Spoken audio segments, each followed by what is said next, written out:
Ito ang latest weather update. Alamin ang pinakasariwang ulat panahon ngayon dito sa Information TV Educational Channel. Nakita po natin na meron po tayong dalawang bagyo sa labas ng Philippine Area of Responsibility. Una po itong si Typhoon Paulo. Ito po yung formerly Paulo po at may international name na Matmo at patungo na sa may southern part ng China. Hindi na po ito nakakaapekto sa ating bansa. Samantala, meron pa tayong isang bagyo na nasa labas ng Philippine Area of Responsibility. Ito po ay si Tropical Storm Halong. Ito po yung binantayan natin na low pressure area sa nakalipas na araw.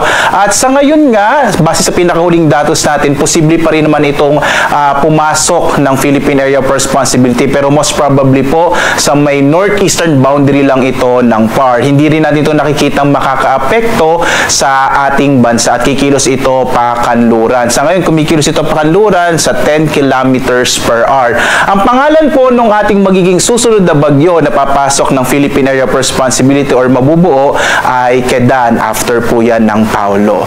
So parehong bagamat may mga bagyo tayo, hindi ito nakakaapekto sa ating bansa. Sa ngayon, southwest monsoon o habagat na nakakaapekto lalong-lalo na sa may kanlurang bahagi ng southern Luzon. Makikita nyo halos walang kaulapan sa malaking bahagi ng ating kapuluan. No? So asahan po natin malaking bahagi ng ating bansa makararanas ng generally fair weather, pero posible pa rin yung mga localized thunderstorm lalo na sa hapon hanggang sa gabi. Kaya nga po, punta kayo sa panahon.gov.ph para makita nyo yung mga latest na mga ini-issue natin na thunderstorm advisories.